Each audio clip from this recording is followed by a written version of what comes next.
Good afternoon and welcome to Remaking the Economy, the Critical Role of Advocacy. I'm Steve Dubb and I'm Senior Editor here at Nonprofit Quarterly. This webinar is the sixth in a series of how civil society can participate in making the U.S. economy more democratic. You can view the past 5 webinars on our website if you missed them. Next month we will have the final discussion of this series about how to succeed at changing the system and how to think about system change in general. We hope that you'll join us for that as well. You'll hear more about that webinar in our follow-up emails. Today, we're fortunate to be joined by 3 guests. Yassi Eskandari, Attorney and Policy Director at the Sustainable Economies Law Center, Yvette Roots, Social Enterprise Specialist at the Office of Community Wealth Building in Richmond, Virginia, and Anthony Flacavento, President of Scale, or Sequestering Carbon and Accelerating Local Economies, based in Abingdon, Virginia, the Appalachian part of the state. We will also be having a video interview with Estevan Kelly, who's Executive Director of the U.S. Federation of Worker Cooperatives. A few notes before we get started. First, we're excited to take all of your questions, and we will create a lot of space for your questions. So please put your questions in the question box of your GoToWebinar control panel. And I will share them with the panelists when we get to that part of the discussion. Second, we will be sharing the slides and the recording with everyone via email after the webinar, so please don't ask if I will get the slides and recordings. You will. We will mail them out to you by email within a few days, so don't worry. And lastly, we are very happy to offer this webinar free of charge to our community, but of course it is not free for us to produce these webinars. So if you can, please consider making a donation to MPQ today so we can continue to share these brilliant thinkers and ideas and topics with you. Thanks for being with us today, and now we'll go to the webinar and my introduction. So next slide, please. So again, this is a series, and we're at the next to last one. The last one is titled "How to Succeed at Changing the System," and we're going to be focusing a case study on Puerto Rico, which, because of the bankruptcy, because of Hurricane Maria, it's not a theoretical question about changing the economic system. They actually have to do this in real time. We also have a column called Economy Remix, and I encourage you to subscribe to that. And again, just to review, these are the learning objectives and what we're trying to do both in this series through the column and beyond. So we're trying to clarify principles, develop a toolkit, increase understanding of economic ecosystems and the different pieces that bring about more democratic economies, identify ways to decolonize wealth and foster racial equity, highlight points of leverage, policy of course being one important point of leverage, foster shifts in practice and thinking, and balance the fact that we know so many of you are working day to day with having a longer term vision for transformative change. Next slide. And so, there is a policy challenge, and some of you may have followed the Amazon HQ2 sighting, but it's not the only case. So this is a case from Bloomington, Minnesota, and if the city of Bloomington is to be believed, then the highest and best use of over $50 million of tax-free municipal bonds, plus other money that the city is putting in, should be the highest and best use of that money is to spend money on water parks. And the way that is structured, the private owner of the Mall of America is actually insured against loss, because part of the deal with the bonds is that taxes for customers at the Mall of America will go up if for some reason the water park doesn't pan out. And so, the private owner gets the water park, the profits are privatized, and of course the losses are placed on the taxpayer. So this is sort of the way that a lot of economic development happens today. Estimates have gone as high as $90 billion in terms of tax incentives that go to corporations from state and localities today, not including federal money. Next slide. So what is the alternative? And the alternative is to shift the use of economic tools to support local economic development. and to foster equity. And so there's a number of tools, and we'll talk about these on this webinar that can allow for that to occur. You can also leverage a lot of different public assets. That includes the money that the governments have in the bank, includes their purchasing of goods and services, includes the fact that public entities assemble a lot of land. Mall of America being a good example of where Bloomington assembled that land. Use policy to empower community groups to act on their own behalf. So one thing that's being proposed right now in San Francisco, and already has been the law for decades in Washington, D.C., is for residents to have a right of first refusal when an apartment building comes up for sale. And that's one way of preserving affordability. And there are other types of supportive infrastructure, such as the Office of Community Wealth Building, where that Roots works. And ultimately, the goal is not just to have the best ideas and policies, but to link those to power and to community activism and organizing. And so this little Venn diagram, shows how these different pieces, local government, community activism, and policy together can shift the economy. So with that, I'm going to move to the interview, and so and then we'll have the other panelists present after the interview. Thanks so much. Hello, this is Steve Dubb with Senior Editor, Nonprofit Quarterly. I'm here with Esteban Kelly, Executive Director of the U.S. Federation of Worker Cooperatives, a trade association that supports worker ownership. And Esteban, to begin, I wanted to ask, I know a lot of the questions we'll talk about worker co-ops, but before I jump to that, just from a policy perspective, what are some policies that cities can take that effectively promote local ownership, and what do you find most inspiring and why?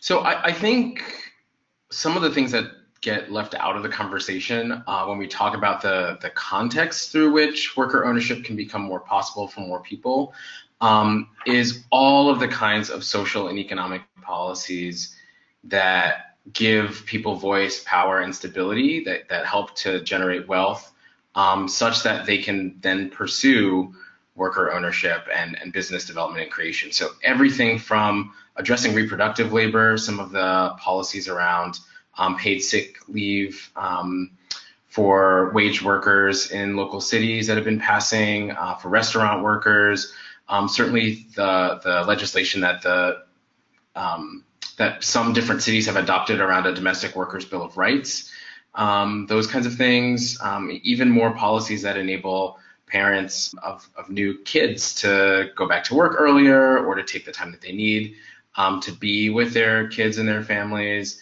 I think all of those kinds of things that address that sort of baseline. And then I think beyond that, other conditions for workers are really important. Great, thanks. Regarding worker co-ops, if I'd asked a question about what were the most effective policies in cities 10 years ago, there wouldn't be very many examples. Now there are plenty of examples. What have you found to be most effective and why? So what we've seen really effectively support and really amplify worker cooperative development and the strength of those ecosystems are things that drive the businesses themselves and the ecosystem of support around those businesses. So technical assistance providers, city policies that offer grants and funding to directly fund that work, the technical assistance provision, legal services, even bookkeeping and back-end business service, any way to subsidize that overhead cost, especially for startups and for conversions, is really important. I think what we found is the cities that have been able to marry those kinds of policies with a policy that provides actual financing, whether it's through a revolving loan fund or some other disbursement that actually gets at the capital needs of conversions or of startup worker co-op businesses, has also been really helpful. But also for established worker co-ops to be able to expand their operations or even to do some of the business assessments and market studies that would allow them to create more jobs in an existing business. So those kinds of things are really, really effective. Great. Yeah, are there, like, if you were advising, as I'm sure you do within your own network, folks in a city that doesn't have support policies for worker co-ops, you might want to look at this city or that city. Are there specific ones that you tend to use, or specific aspects of different cities that you tend to refer people to?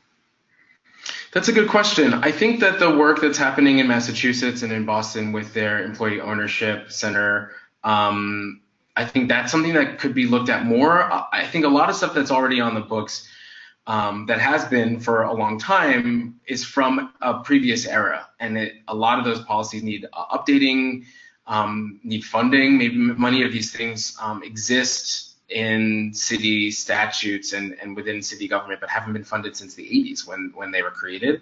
So revitalizing some of those efforts, like what Boston has been doing, is one way to move forward. I think the types of policies that New York and Madison have put forward around funding technical assistance providers have been instructive. I think that there were some lessons learned around finding ways that the money isn't exclusively flowing to nonprofits, but if we're talking about developing businesses, there need to be some more efficient ways of driving the resources to the business, the entrepreneurs, the business owners themselves.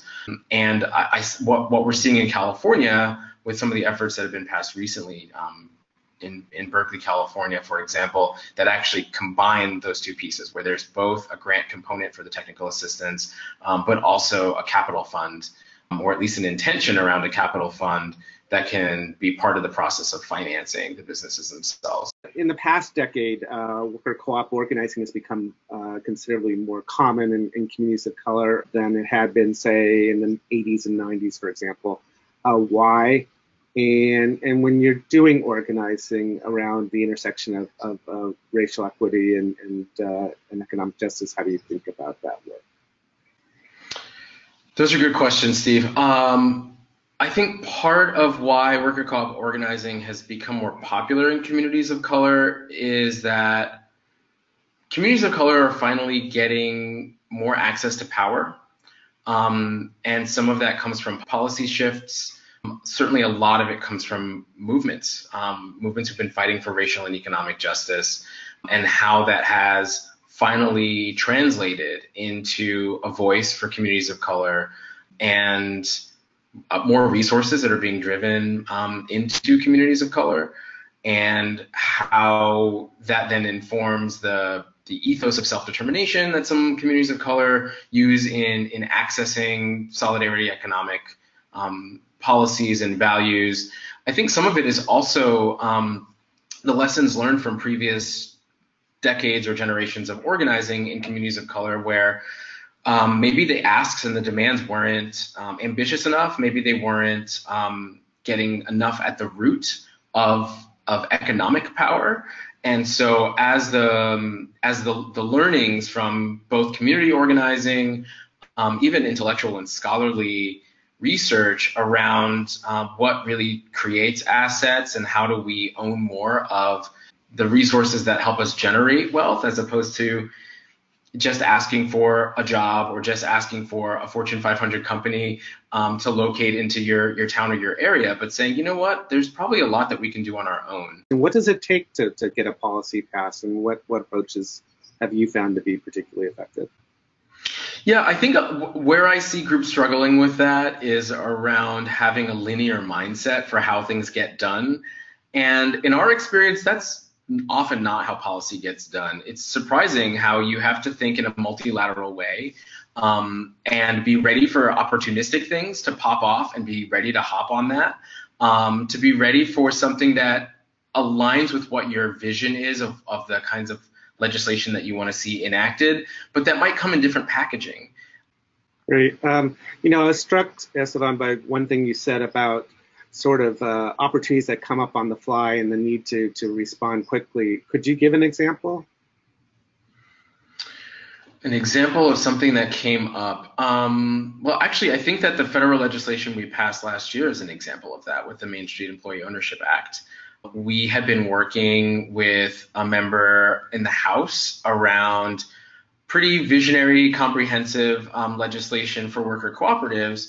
And we hadn't actually anticipated something moving forward with the Small Business Administration when Senator Gillibrand's office reached out to us and said, hey, we've been talking with the employee ownership community, with ESOPs, and with some cooperatives. We're really interested in getting our foot in the door with the SBA. And it might not be a big sweeping change, but we do think we can do something here that's going to be bipartisan, that's very possible to move, and it's going to move quickly if indeed it does take off at all.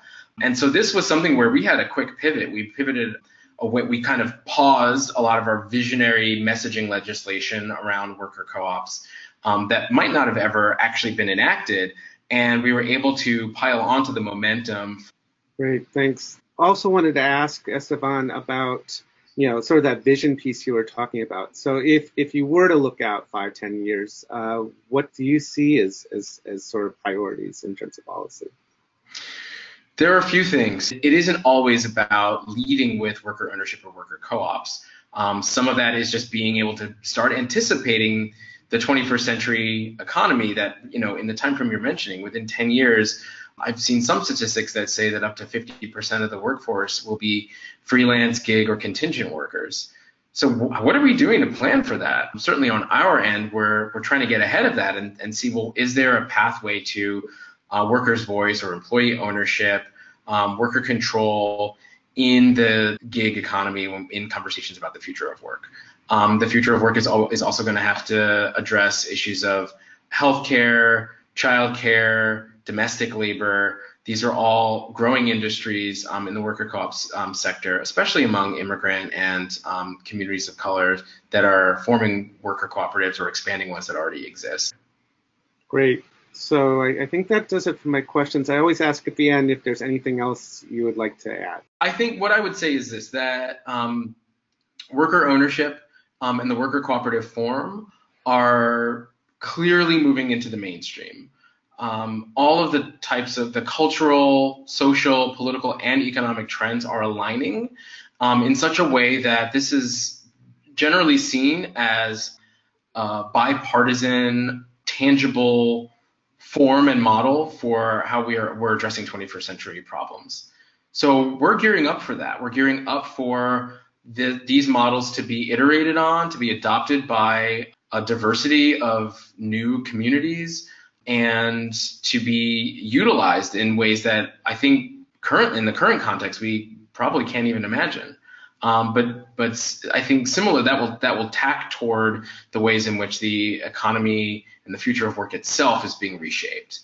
So for us, that's exciting, but it means we're in a position of really just getting ready for the coming changes, anticipating new types of partnerships, and hashing out at the ground level now a lot of these bigger questions around scale, around management, around capital, because these things are all about to scale, and what form that takes is going to have a lot to do with the groundwork that we lay now. Thanks so much for your time and for participating in this interview with Nonprofit Quarterly. Thanks for having me on. This was great. And we'll now go back to the webinar. Okay, so next up is Yasi Iskandari from the Sustainable Economy Law Center. Yasi? Okay, thank you. Good morning, everyone. My presentation is mainly going to focus on why nonprofits can and should engage in policy advocacy. And at the end, I'll have a brief case study of a policy effort that my organization is helping to lead in the city of Berkeley. So at the Law Center, we've adopted the view that everyone is a policymaker. The concept behind this refrain is that the people who are the most impacted by the issues are in the best position to craft informed and impactful policy. And by sharing their stories, they can actually possibly most effectively advocate for their own policy ideas. The nonprofit organization also can make big impacts by engaging in policy advocacy as well. A nonprofit can engage in policy work in many ways, but one of those could be by actually pushing for policies that center on the issues that nonprofits target community, for example, farmers, teachers, small businesses face. So you can directly advocate for some policy in that way. You could also engage your communities, again, the farmer, the teacher, the business owner, in shaping the policy agenda. And you could even go so far as doing what the Law Center has done, which is to actually train and support teams of people, stakeholders, to effectively create and advocate for their own agenda. And I'll talk a little bit about that in a moment. Policy advocacy, as you can see on this slide, can present several benefits for your nonprofit. Empowerment, which I've already mentioned, you can empower your target community to self-advocate. The two cohorts that we've trained at the Law Center are a co-op policy brigade, which is comprised of worker owners, and a soil policy team, which is comprised of community composters, people who are doing small-scale composting. And these teams have gone through a year-long training and even direct advocacy and grassroots lobbying. Impact. You can really expand the geographic impact of your work to the wider city or region or state or even the nation by taking what you've been doing through your work on the ground at your nonprofit and translate it into policy solutions that can actually help to address the root causes of what you're dealing with. Oftentimes you'll find that you are the expert in your area or in your field. At the Law Center, our legal clinics, which we call legal cafes, and our policy cafes are places where people come in and ask us questions and ask for advice. And we've heard from over 1,000 clients about all the issues that they're facing when they're trying to establish sustainable, socially just projects and businesses. We then, in turn, take that information and we actually make it into policy proposals, and that guides our work. So in that way, we're rooted basically in the needs, and there's a feedback loop.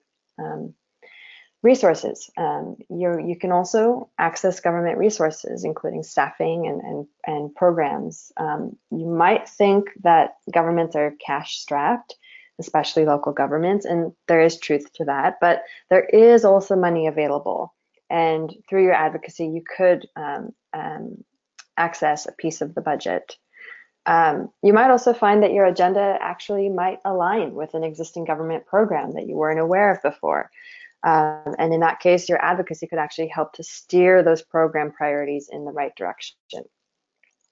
And also, as a side note, as has been the case for us, we've actually found that policy work has been very attractive to certain foundations. Historically, we've run several campaigns, and if we hadn't done that sort of innovative policy work, we wouldn't have seen that certain funding come in. To keep in mind. Public awareness. Even if you don't ultimately pass your legislation, which happens, you can still obtain widespread recognition or validation of your cause by raising public awareness through that entire policy campaign. As most worker co-op policy advocates would probably agree, majority of the work is actually it's a huge barrier that there's very limited public awareness about what worker co-ops are and what they aren't, and why worker co-ops are important, and how government can and should support the growth and development of these businesses. So a lot of the work is actually this public awareness piece. So even if you don't succeed on the first try, again, you'll be better off the second time around. People will know what you're talking about. And just to backtrack for a moment, in case you're still wondering, 501c3 nonprofits can indeed lobby, and you can actually do quite a bit of lobbying. The IRS has clear guidelines. There's 2 tests that your nonprofit can follow, and we can get a bit into that in Q&A if people are interested. But I'll just plug a group called Boulder Advocacy. It's the expert on nonprofit lobbying guidelines, so that would be the place to go. And I'll make sure I'll send out some resources from them after the webinar. Next slide, please. I'm going to breeze through this because I'm basically out of time. this is essentially a diagram that we came up with as part of the U.S. Federation's Policy and Advocacy Council. It essentially outlines the 4 basic elements of policy advocacy, so it can be a useful framework for your nonprofit. Next slide, please. So moving on to the case study, this timeline is basically great in demonstrating that policy work can take many years. As Esteban referenced, think non-linearly when you think about policy. There's a lot of ins and outs, and it's not just, create an agenda, pass the agenda, done. You have to establish trust and establish education, relationships, find champions, and figure out how to make it actually easy to implement. And then even when it does pass, you need to follow through and provide oversight to ensure it's implemented correctly. So thus far, what we've accomplished is pretty exciting.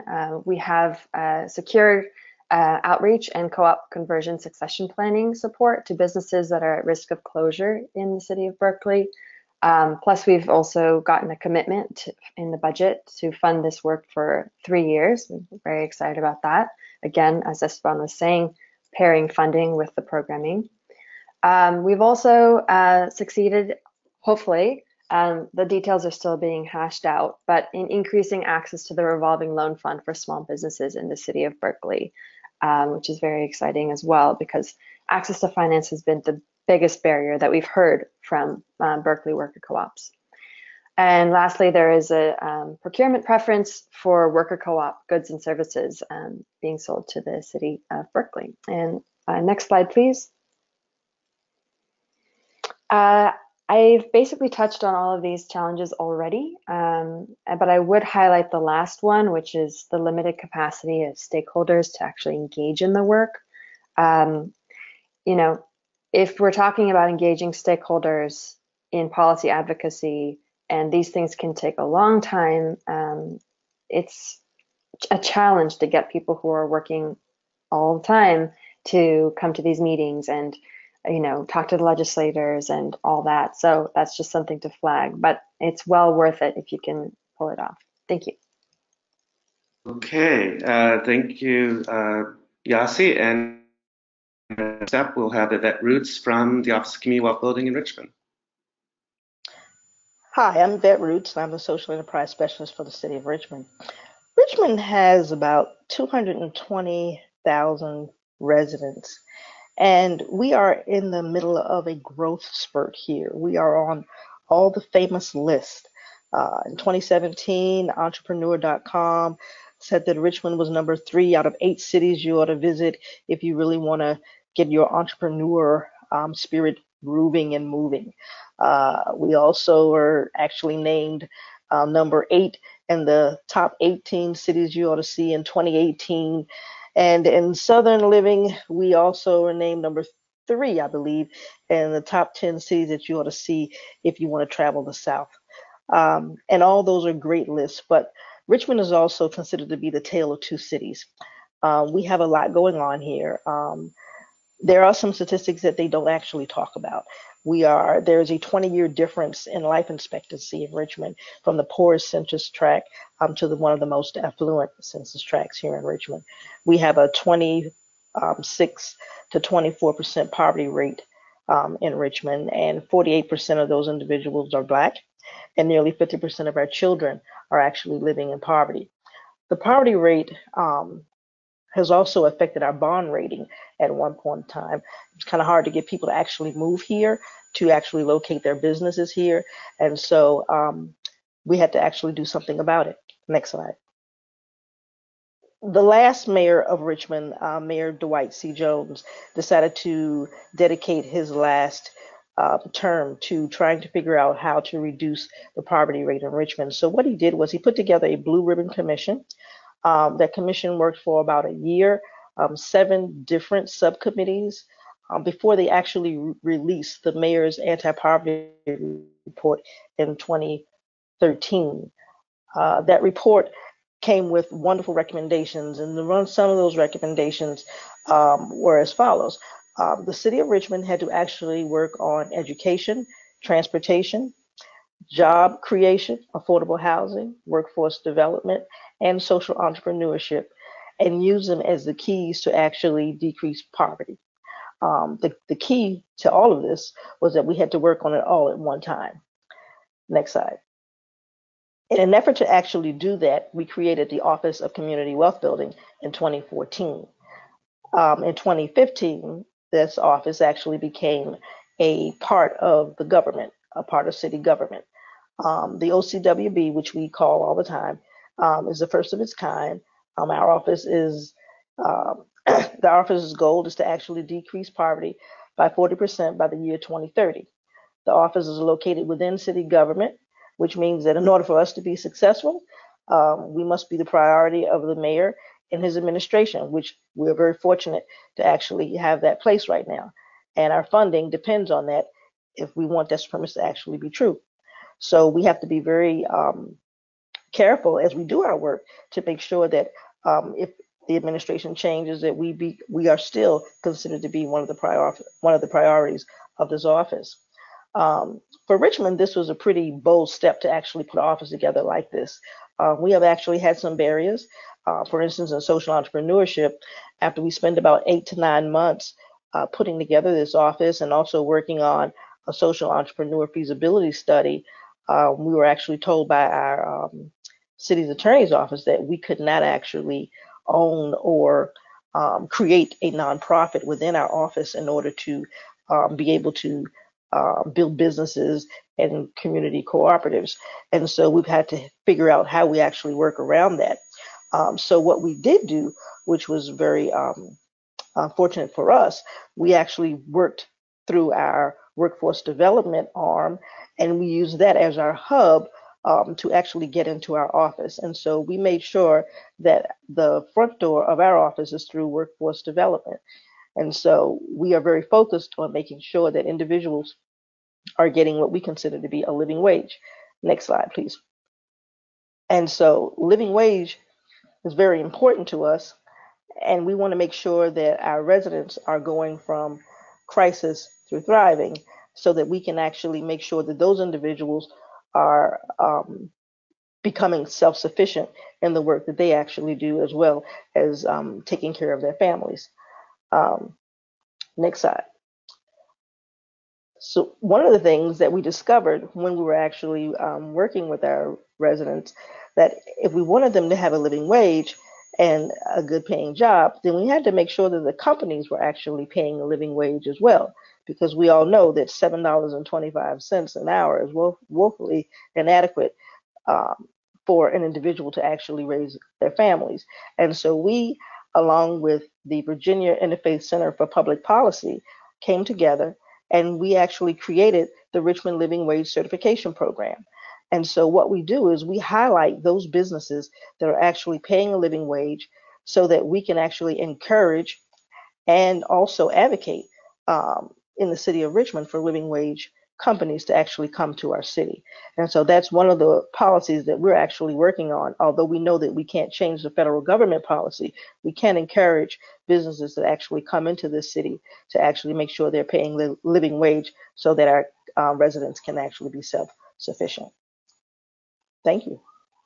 Thanks, Yvette. And next, but last but not least, we have Anthony Flacavento from Abingdon, Virginia. Anthony.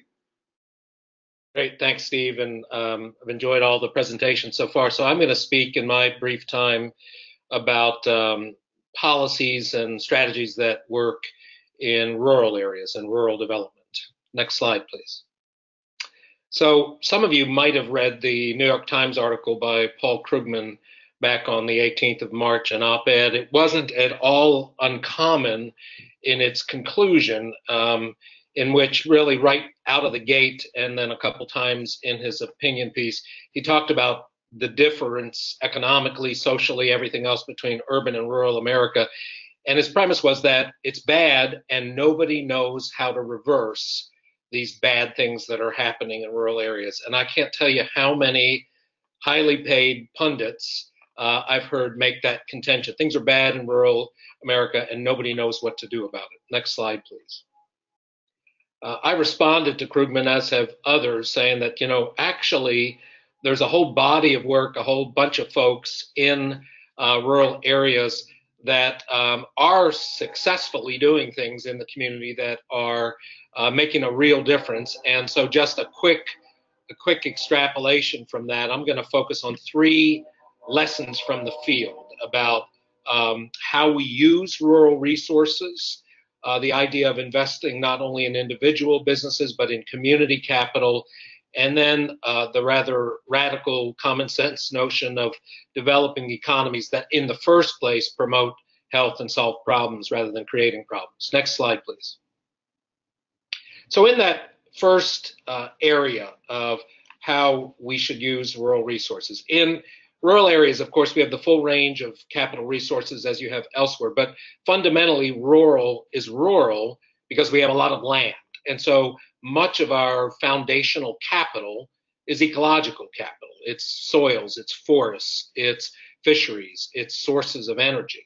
And unfortunately, the norm in most of rural America is that this ecological capital is badly overused, as you see on the left, when highly valuable hardwood forests in Appalachia, for instance, are clear-cut or high-graded, another form of bad forestry. And then not only is there a problem with the ecological ramifications of that, but then that is underused when you put all those logs that you clear-cut onto a train or trucks and you ship them out of the area, and 90% or more of the economic value accrues hundreds or thousands of miles away. So we have this fundamental thing where our ecological capital is getting overused, badly used, and then it's not returning much economic impact as that happens. Next slide, please. We could go about it very differently. One of the entities I was in, a social enterprise, developed an integrated business with extremely environmentally sensitive forest management, such that the picture you see on the left was the landowners in one of the privately held forests that had been managed under our ecological standards. You can tell it still looks like a forest, and yet a lot of wood was extracted from that, and then locally we added value to it. We sawed it, we dried it, we made it into hardwood flooring, and that's a little image of the hardwood flooring that came from Jennifer's forest there. So that's the opposite. Instead of overusing and undervaluing the resource, we were minimizing the impact and maximizing the benefit. Next slide, please. A fellow named Bren Smith does something very similar off the northeastern coast of the United States. He's developed a system of what he calls vertical ocean farming, in which he's raising, and by the way, a lot of other fishermen are now learning how to adopt this system. He's raising high value shellfish, clams, oysters, mussels, things like that, scallops. But he's doing it in such a way through the use of seagrasses and seaweed, so that he's cleaning up the local marine ecosystem, providing very healthy products, and sequestering tremendous amounts of carbon in the process. Again, minimizing the impact on the resource, maximizing the benefits. Next slide, please. The second category is this idea of investing in community capital. Now, again, I would never argue against more access to capital for cooperative ventures, for individual businesses, for independent businesses, absolutely critical. But sometimes we can invest money very wisely by building community capital. So a farmer's market, and this is the Abingdon Farmer's Market in our little town on the left, is a form of community capital. With a small expenditure, you create a market venue and access for somewhere around 50 or so individual farmers and vendors. And not only that, you incubate new businesses. On the right is a little picture from the La Montanita, a cooperative development warehouse in New Mexico, a highly successful co-op that is providing access to markets and actually aggregating and distributing products from hundreds of New Mexico farmers. So again, these are investments that in terms of bang for the buck, you get a tremendous return. Next slide, please. Another couple of forms of community capital away from food system things are around energy. So the wind energy you have an organization like Windustry and others that are promoting community wind power, where it's actually owned by the community. One form of that is where farmers are having wind turbines put up on their land. Minimal kind of encroachment on the land for the farmers. They can still raise their crops, they can still run animals underneath of them, and yet at the same time they're reaping some benefits. Right now, farmers are getting about $230 million a year in lease payments for wind turbines, and that's probably going to grow to about $1 billion in the next decade. On the right, we have tremendous amounts in Appalachia of strip mine land, mountaintop removal land. It's a terrible thing, but a good thing that's happening is that same land is being used now for solar farms, as you see on the right there in eastern Kentucky. And then the last point, besides the capital things, is why don't we figure out how to design economies that in the first place solve problems rather than create or exacerbate problems? So often it seems like we're cleaning up after our economic strategies, environmentally or in terms of human health or social issues. So two quick examples of this idea of designing economies that promote health and solve rather than create problems. On the left, you have the pharmacy program in eastern Kentucky. It's also in southern West Virginia and many other places now. Very simple idea. Doctors and health professionals are writing prescriptions for fresh produce, and that prescription is redeemable at the local farmers market or other local retail outlets. So you get a twofer. The farmers get an additional market, and then people are both encouraged and actually given resources to begin purchasing produce and improving the health of their diet. Multiple benefits from that. On the right is an example that also comes from eastern Kentucky, from the MESAD organization, where they have an on-bill financing program, so that low-income and working people who can't afford to have the energy retrofits that would help them reduce their utility bills, help them stop putting so many emissions into the air. They simply can't afford it. So in this case, they use a cooperative agreement with the rural electric co-op so that the work is done, usually thousands of dollars of work, to put in windows to improve their energy situation, and then they pay for them off of the savings that they had on their bill. So instead of going into debt or requiring a grant, these folks get to improve their value of their home, reduce their energy use, and all on the savings from their electric bill. So that's it for me. I appreciate the opportunity to present to you all. Okay, there's often thank you, Anthony, for that presentation. There's often a disconnect in policy between practitioners and policymakers. What can be done to address and narrow that gap so it doesn't just seem like something foreign? Sure, absolutely. I mean, I think a lot of things that can be done, but there is this situation we have that even the most progressive legislators, policymakers, pundits, think tank folks like Paul Krugman and many others, Center for American Progress and other great groups, they're often in the realm of the thinking class, the folks that promulgate ideas and write papers and propose policies. And those of us who work on the ground, and that's a lot of us, are seen as implementers and are not invited into those spaces to help formulate ideas, to help conceive of new ways of thinking about problems, and then have the policies around them. What I'd suggest is two things. On the one hand, those of us who primarily operate in the field, wherever that is, we need to start writing.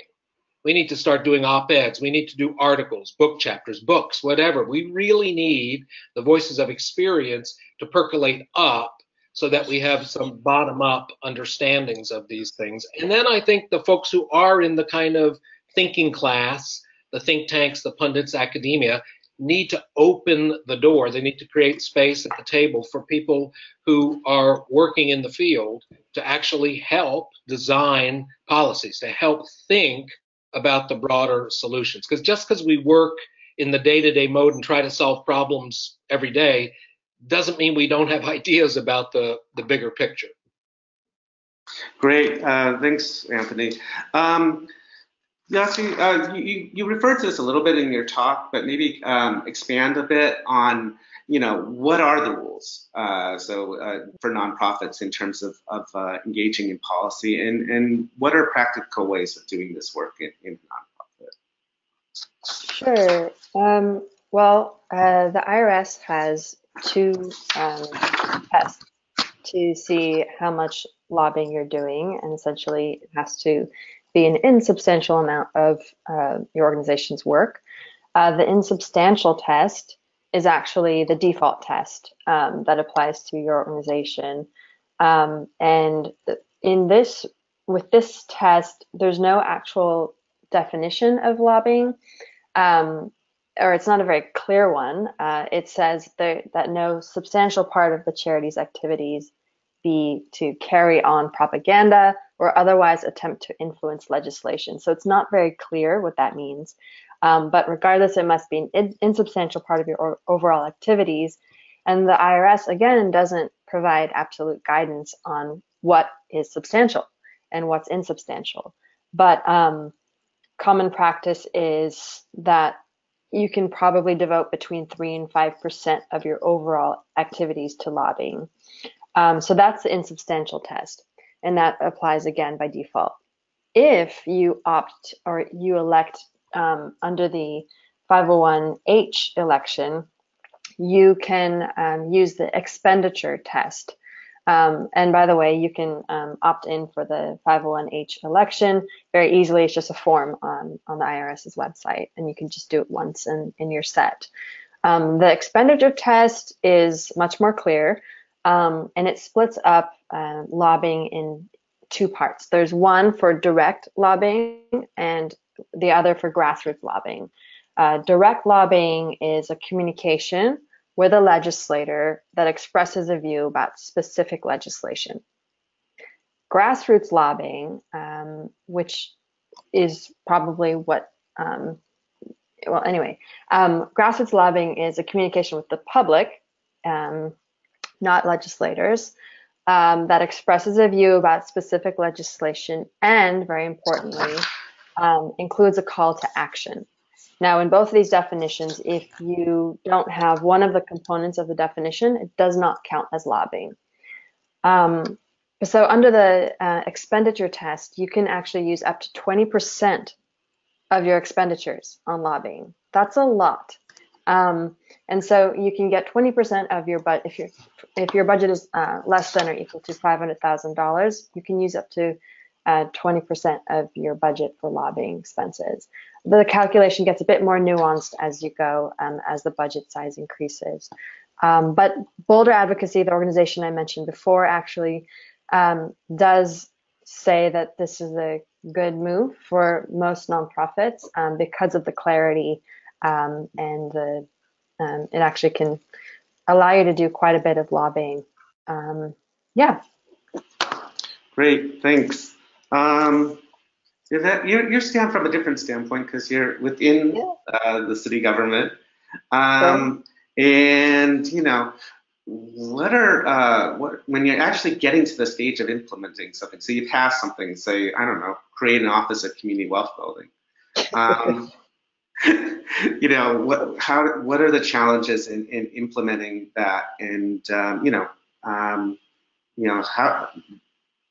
what do you do to sort of maintain the community support that led to the creation of the office in the first place?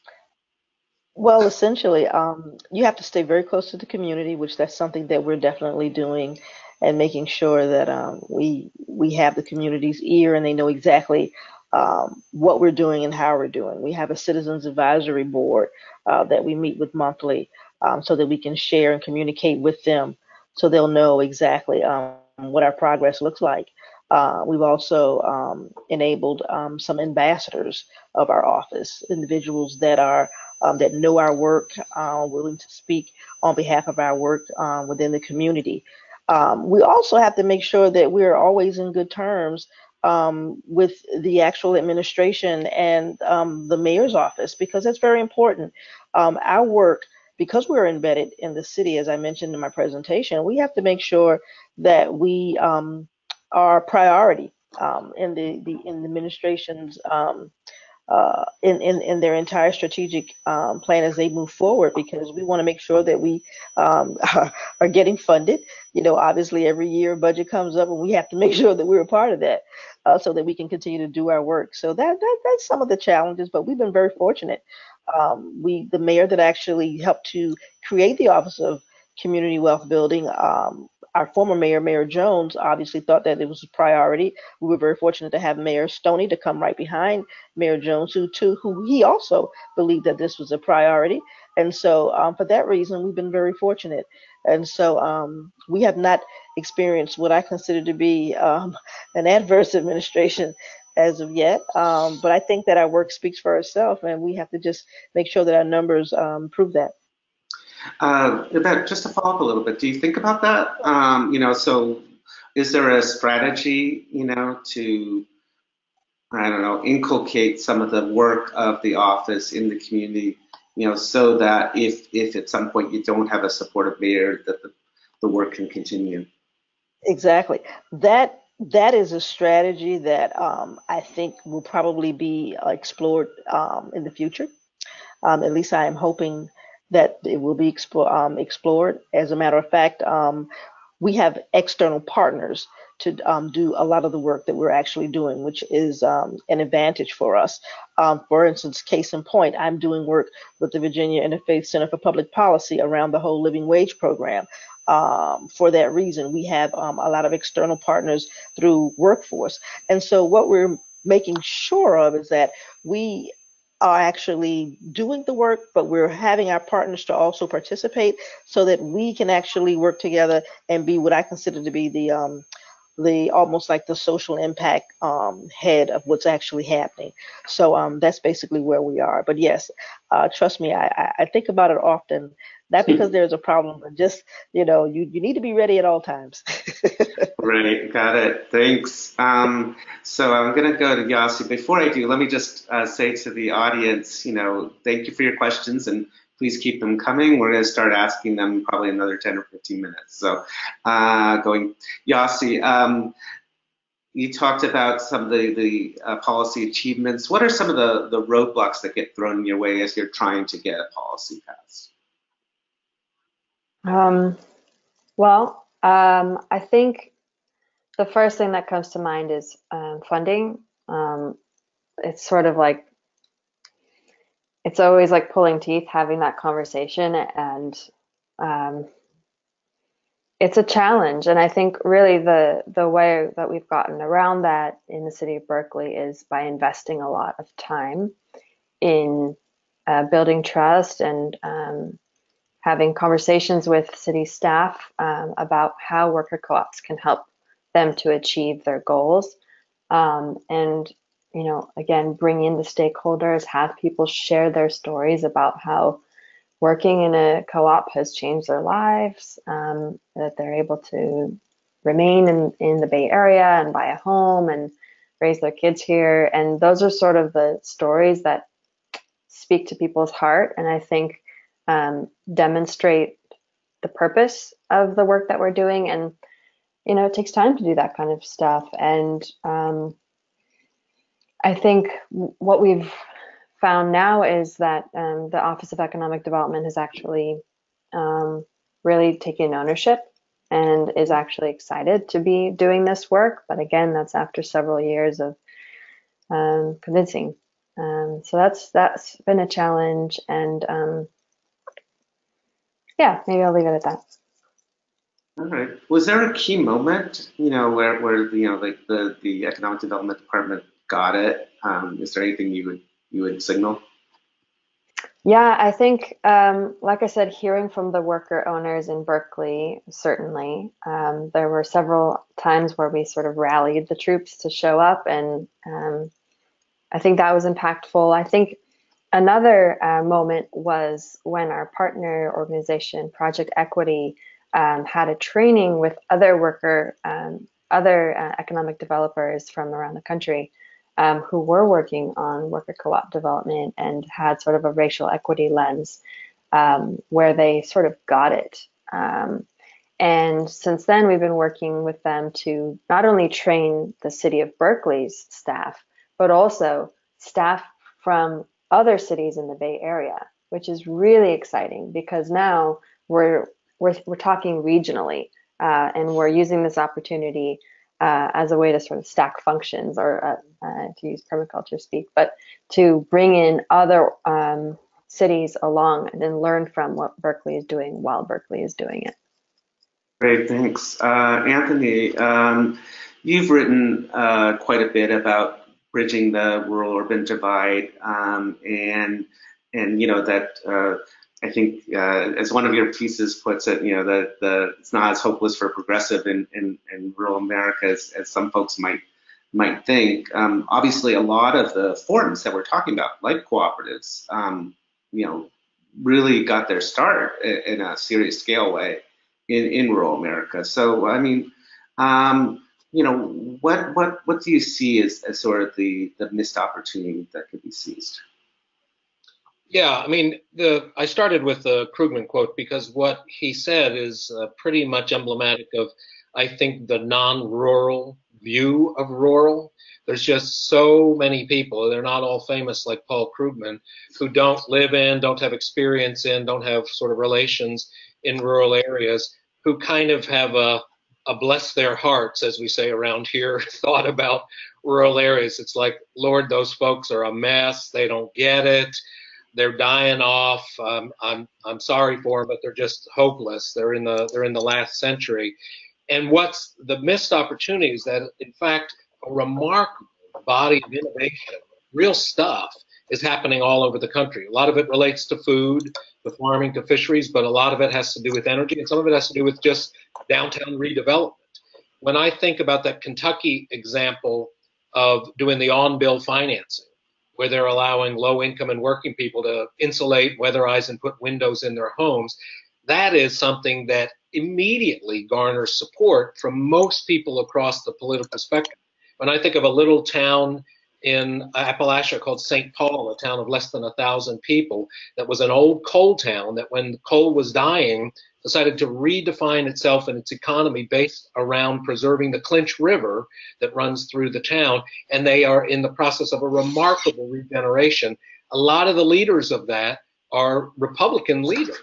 And so part of what we have to recognize is that practical, innovative practical things on the ground are, first of all, missed by the big picture folks, by people in power, by most urban people, but also they present a tremendous opportunity to showcase innovation and to build support across the political spectrum. It's simply that right now, those hundreds of examples of what I call bottom-up economic development in rural and urban areas are they're just missed by most people, and certainly by folks formulating economic and community development policy. I think if people in urban areas, especially people who speak and write about such things, would simply come to rural communities and take note of these things, maybe we'd begin to think of rural area as a place of struggle, of problems, but also of ferment and innovation. So it's not also bleak. Great, thanks. So I think I want to ask a question to the group, and I'm going to ask about, it's sort of a two-point question, so we'll see how this works. But, you know, how do you build policy coalitions that reach beyond the usual suspects? I think that's part one. And secondly, how can these policies not just promote economic democracy in the abstract, but actually address issues of racial equity? So you can take one or both parts of those.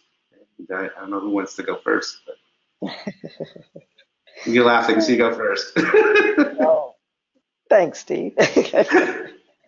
Well, I think you have to be intentional, Steve.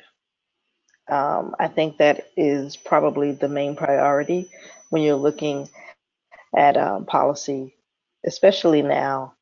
I think it's very important to make sure that your target is who it's intended to be. I was in a really interesting meeting last week, and I was struck by this woman from New Orleans, and she said, you know, I no longer want to be considered a disadvantaged Black-owned business. I do not want to be a WMB.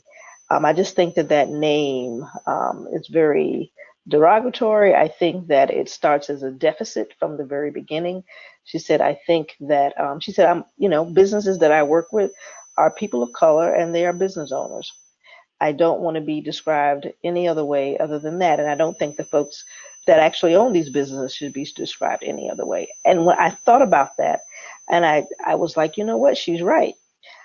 And from that point on, I started to think, well, how do we get, the SBA to actually change its lexicon, So I'm looking at all of this and I'm thinking to myself, we just have to be very intentional. And I think that, I think going forward in any policy now, that's what needs to happen. Great, thanks. I don't know, Anthony, you want to go? Sure, I'll weigh in. A couple things real quick. One, and this is going to be a repeat in many sense of what I've already said, but one is to make sure that as we formulate policy coalitions, whether it's around promoting co-ops, whether it's around the Green New Deal, whatever it is, let's make sure that that inclusiveness also includes practitioners, local business people, family farmers, activists on the ground. We've got to get beyond this thinker-doer kind of divide. It will make our policy prescriptions smarter. It will make them more palatable. It will ground them in reality. So I think if we intentionally bring in the people at the ground level, urban and rural, it'll really strengthen it. And the second thing is for people who are more urban, please, again, just don't assume that rural people and rural communities are hopelessly retrograde. There really are a lot of progressive thinkers. They might be in the minority, but there's plenty of them in rural areas. So again, consciously reach out to rural people as well. Great. Yasi, anything you want to add? Not really. I echo the comments of the other panelists. One thing that I have been thinking about for quite some time is working with labor unions in our worker co-op work. Mm-hmm. I think there's a lot of interesting class and race issues that go into that, and also considering the trajectory of unions in the United States, it seems like an area of opportunity. Right, and there is a union co-op council within the U.S. Federation of Worker Cooperatives that Esteban's from. Well, let's go to the questions from the audience, and thanks for your questions. There's quite a few good ones. I'll start with one from Yvette, which is, essentially, the office has been around now 5 or 6 years, so there's a bit of a chance for a track record. What impact has that had so far? What kind of numbers can you talk about? We have pretty good numbers. It's what we're trying to do is we're trying to move people up the ladder. And when I say up the ladder, we're trying to move people from crisis to thriving. Our financial report, our actual annual report, just came out a couple of weeks ago. And so we're looking at probably about 800 folks that we've actually moved along the continuum, which is a good thing. So we've moved those folks throughout the year up the ladder towards self-sufficiency. We're happy to report that also the folks that we're actually finding employment opportunities for are not looking at jobs that are at $7.25 an hour. The average rate is above $9 an hour, which is good.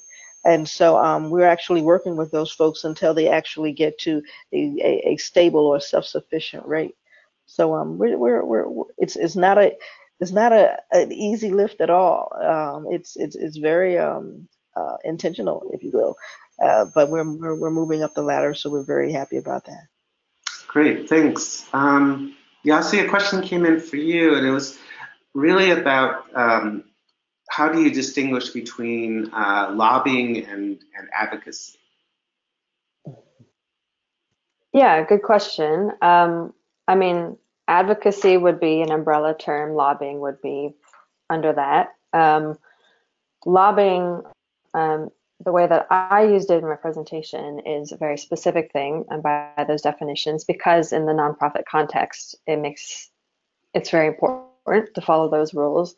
Advocacy can so what's not included in lobbying, interestingly enough, is working on administrative proceedings, for example, like through the California Public Utilities Commission, if you wanted to go and provide comments and none of that would count towards your lobbying limit. And there are some other very interesting exceptions that, again, Boulder Advocacy has really great materials on that. And advocacy, I mean, you could say that attorneys advocate for their clients, but in terms of the policy realm, you could be advocating for your vision, and it wouldn't be lobbying by just putting presentations out there about reshaping our economy or whatever it is. But when it comes to reporting to the IRS, there's very specific definitions for lobbying. Great, thanks. Anthony, a question came in for you about how can, it was, I think from an academic, he was asking, when researchers work in rural America, what can they do to better link practitioners into their work? I think one would be to come into rural communities with an eye for what's working, with an eye for success, with an eye for innovation. Because again, in rural communities, and I think it's probably true in other places, but that's my experience in rural communities, most of the academics who do come, most of the kind of policy people who do come looking for despair. Despair and gloom and decline, that's the go-to point of view about rural areas. So people come looking for it, and Lord knows you can find it. You can find, out off the charts opioid addiction levels. You can find declining housing stock. You can find all of it. But if you come to the area, not with rose-colored glasses, but also looking just as much for the emerging new economies, for what's happening, then you get plugged into a different kind of network. Then you find people who know other people who are doing great work, whether they're advocates, whether they're nonprofits, or whether they're the actual entrepreneurs, farmers, fishermen, and others. So I think the most fundamental thing is to change your lens when you're entering the area. Now, beyond that, I would say that sometimes practitioners, I will take some of the blame for us, sometimes we're so caught up in the everyday of trying to make a specific project or enterprise work that we don't think about the policy implications. We sort of blow it off. And so I think that people who are more policy oriented, who are more academically oriented, can help practitioners, if they're not already engaged with the bigger picture, policy and other, to start thinking in those terms. This is working. What kind of policies would make it work more, would help you grow this? What's holding you back?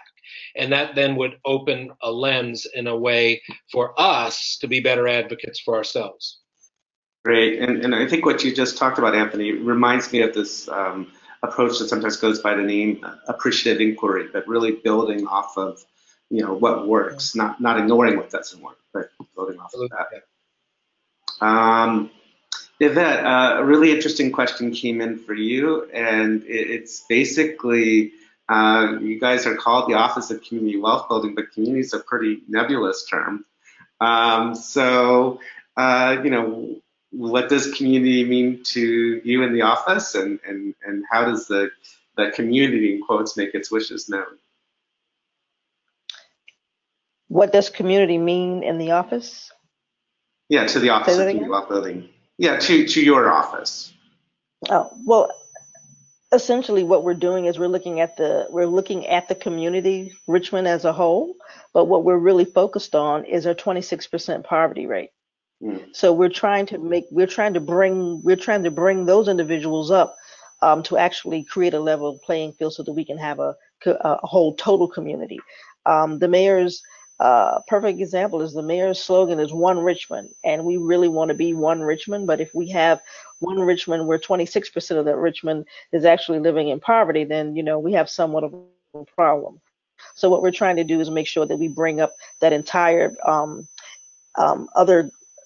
that entire community so that we can actually be one Richmond and be on a level playing field. So that's what it means to us. Great, thanks. You're welcome. Yasi, I think there was a question about what are the best community organizing strategies that you've seen, that folks in their community might learn from. That's a big one. Well, I'll speak from my own experience. The others can jump into if you want. So, but it's great to see you. Definitely. Well, we found it really essential to talk, so in the city of Berkeley with our efforts, to talk to people one-on-one who, and there's about a dozen worker co-ops in the city of Berkeley, and and to hear from them about what the challenges have been, what their story was, and what they wish could have been different while they were forming their co-op, and what they wish would be different now for possible expansion or making their lives easier. And from all of that information, we sort of distilled our policy priorities. And we took that information and amended a draft ordinance that we had actually created. My coworker, Sarah Stevens, has been working with me on this for several years. We amended that, and it really reflected what we heard. And then we had 2 feedback sessions with the community to make sure that that we heard right. And I think that having done that, it gave us a lot of credibility, but it also gave me a lot of confidence in knowing that I had the full force of the worker co-op community behind me when I would go into meetings with legislators, because I had a very solid understanding of what the issues were, and I did know that I was speaking on behalf of that community when I was in those sessions. Like I said, it's really hard to get everyone out there every single time because people are busy. So you really need to make sure that you're not talking on your behalf only, but you are representing a community that will be impacted. Great, thanks. Anthony, do you want to jump in on this one? I know you've done a lot of community organizing in your day. Yeah, I think one of the things I think a lot of the folks probably on the webinar are pretty familiar with community organizing. I would say there's plenty of people around to teach some of the basic lessons. I'd offer maybe a couple things that are a little bit different. One is that a lot of community organizing is predicated on adversarial.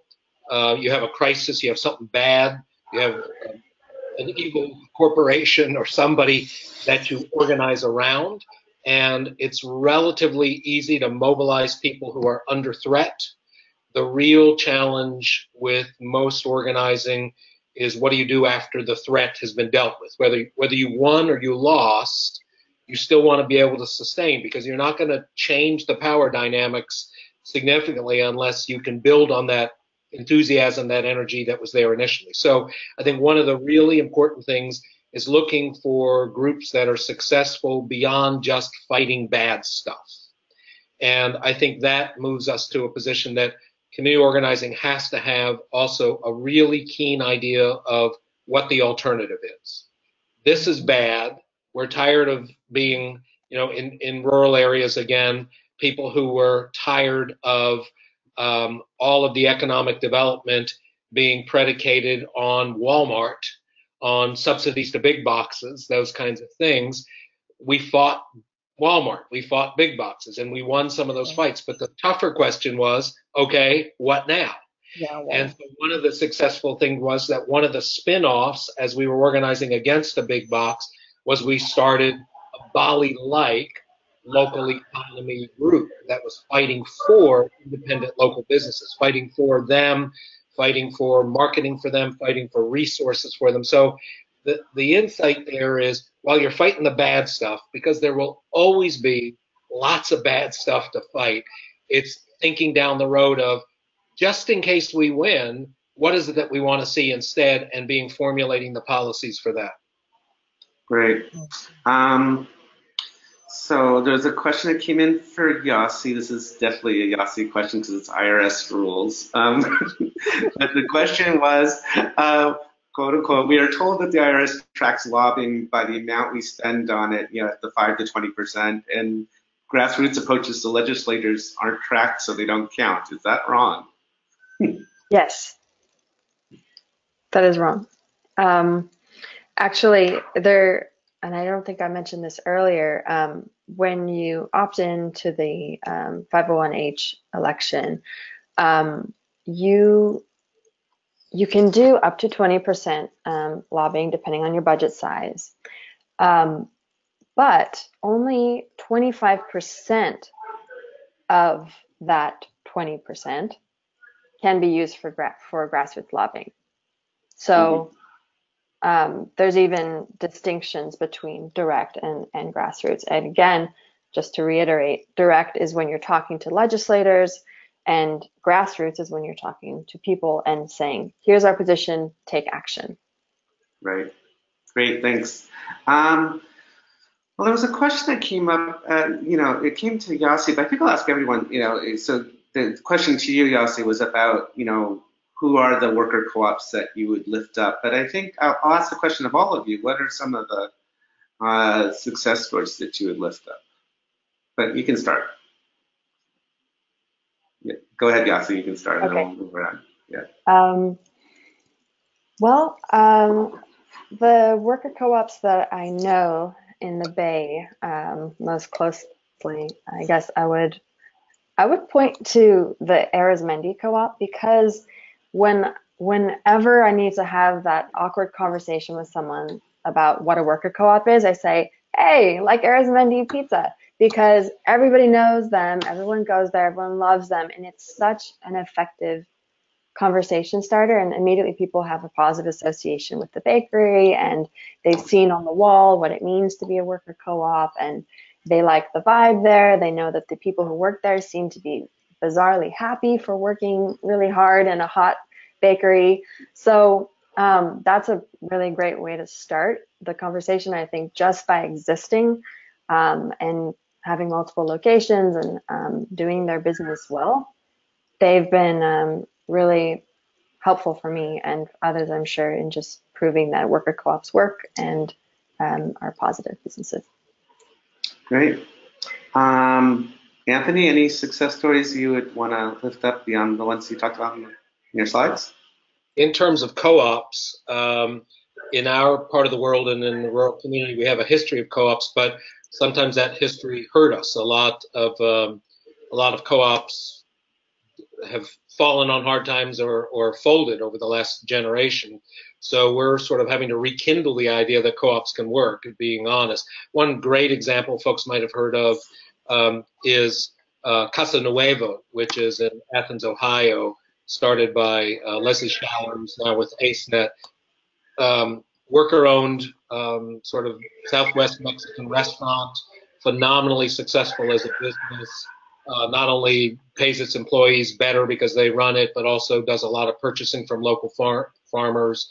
So Casa Nueva is kind of a shining star. But the truth is that in rural areas, we have a lot of baggage around cooperatives, and we need those examples. Another one is Opportunity Threads in Western North Carolina. We need more good examples to put worker co-ops back out there as a viable option.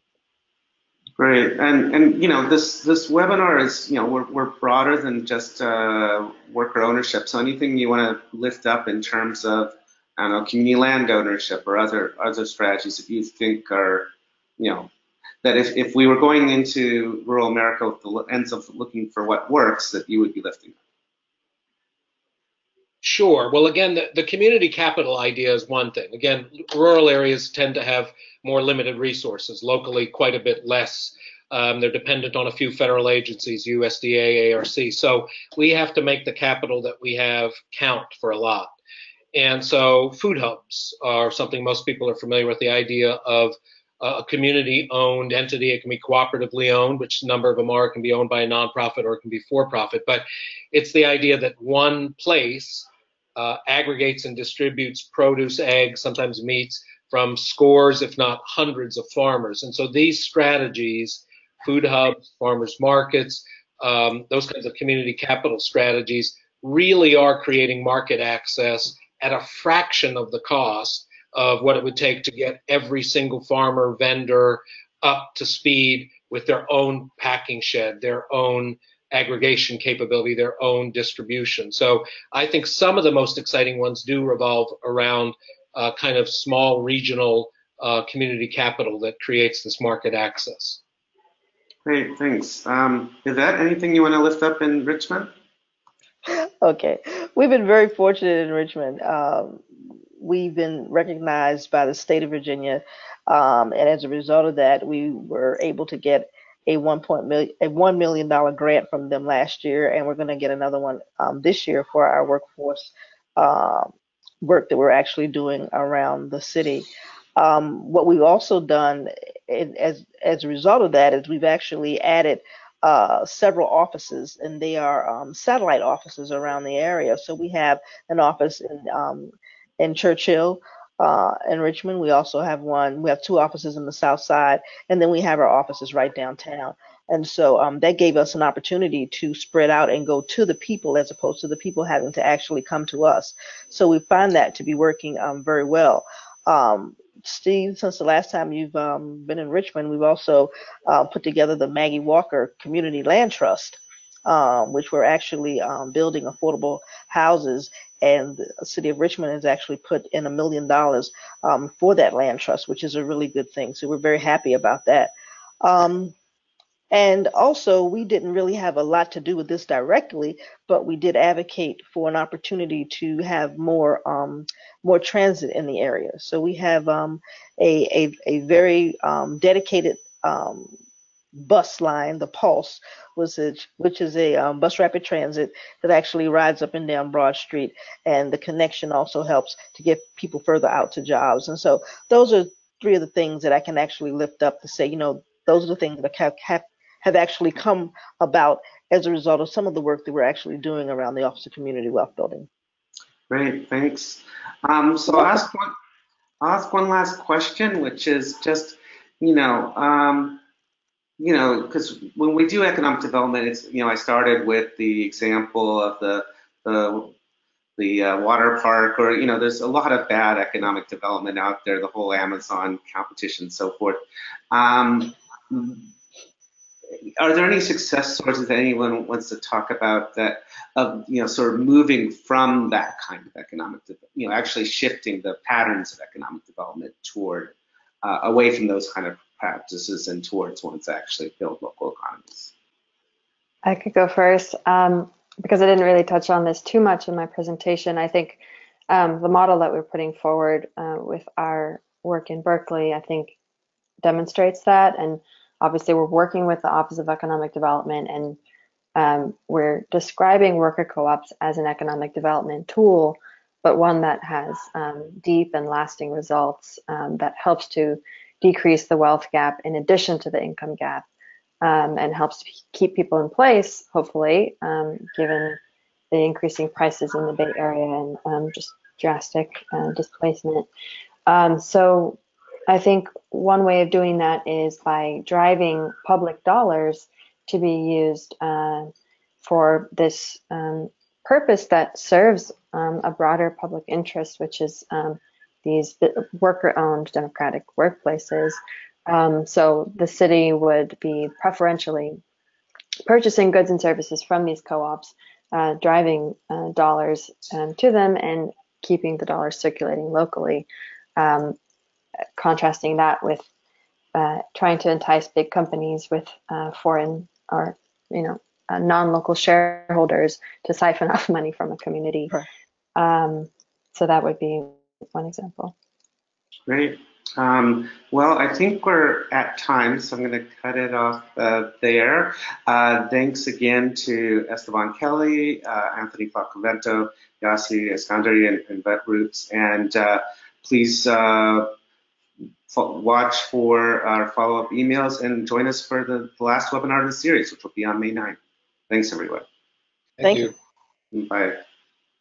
Thank you.